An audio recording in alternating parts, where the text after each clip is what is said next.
from? From North Carolina, that's where I was born. Jersey at a young age.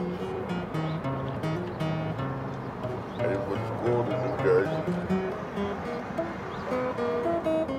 I took a college course.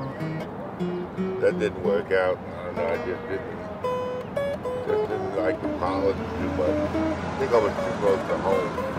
Too many distractions. Then I been working mostly all my life. Never had much, to get working. But I've been through some few things. When I first came here, there was a lot of noise, a lot of buses, a lot of people on the street. A lot of cars riding by night and day. But then it got quiet, which was good in a way. It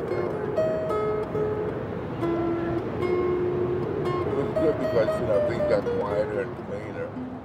But then again, a lot of towns were like that. Yeah.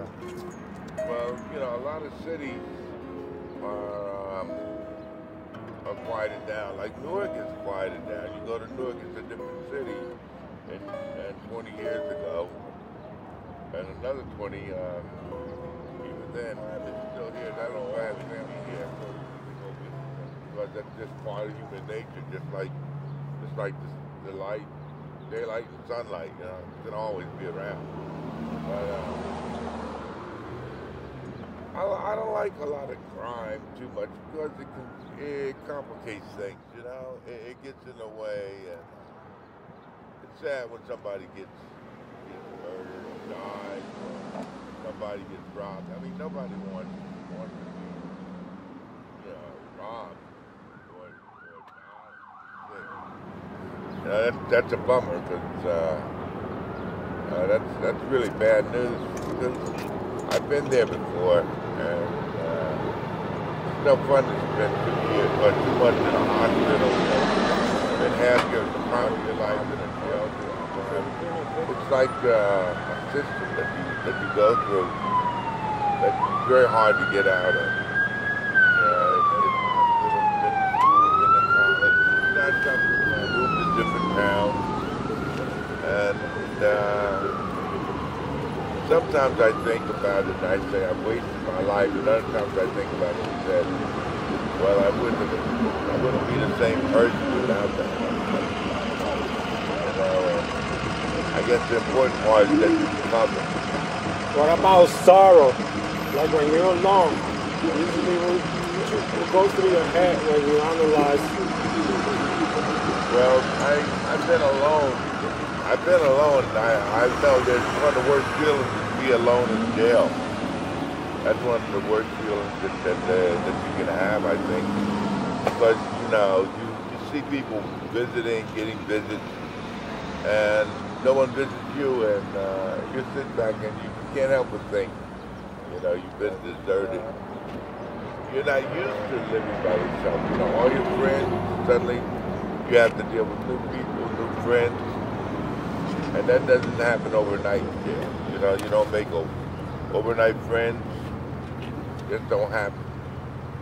And it takes a couple years before you meet someone who you can really trust and that you like and you can get along with. And even then, you're only friends while you're Family members? Yeah, I have family. I have family. I meet my first cousin. That first cousin is that, children. Marcus, this is your cousin so and so. This is such and such. This is your cousin Barbara or Jackie, whatever. This is their children. And I would say, that's their children. They're grown, and they have little kids. And I'm saying, well, who are these little ones? And it's a good thing because you realize your family has prospered and made it through. But it's also kind of bad because you feel like, I wasn't there when they were kids. I guess the price of life can get wound up on the wrong road. You walk, know, you walk on the right road and satisfied with your life. You know, that you don't feel like, you know, I would have done something different. You have that, I would have done something different. You seem to have closets that are full of skeletons. And there's one to the amen that you go along like skeletons. Because everyone's going to have skeletons, whether you know them or know about them or not, or whether like what's life? It's a struggle with the streets. What's death? It's when you're gone. Deceased. What's fear? It's when a nigga scared. What's love? They say pounds and hugs and say what's up. But really though that don't mean much. They go with you 1 minute, the next minute they need more. What's life? It's a struggle in the streets. What's death? It's when you're gone. Deceased. Yeah.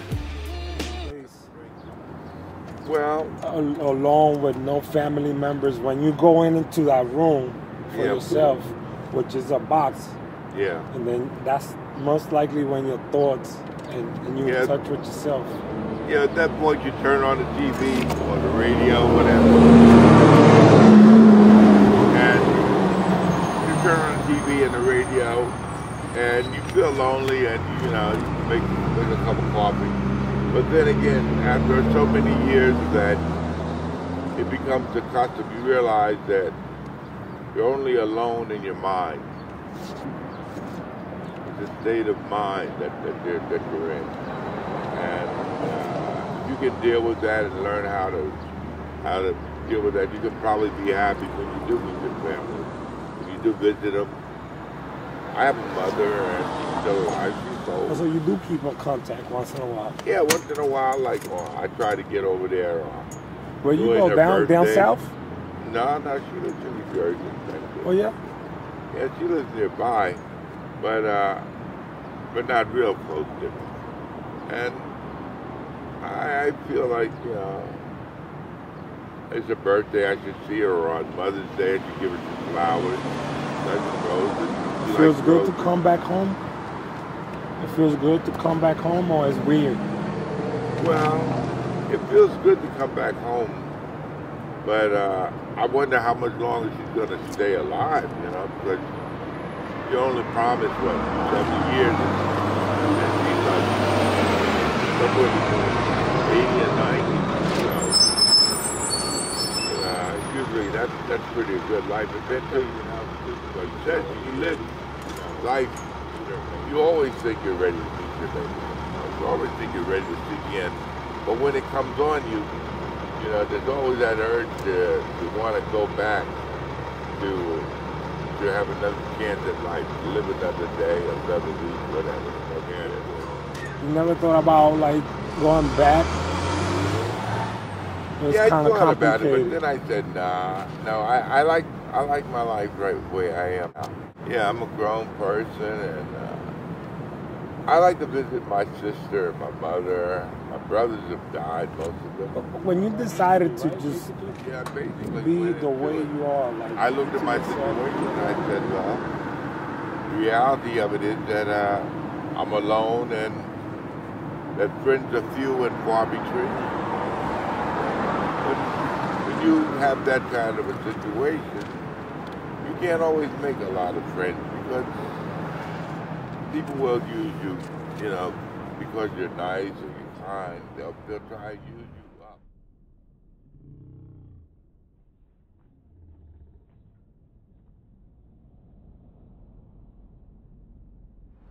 And if you let them use you up, then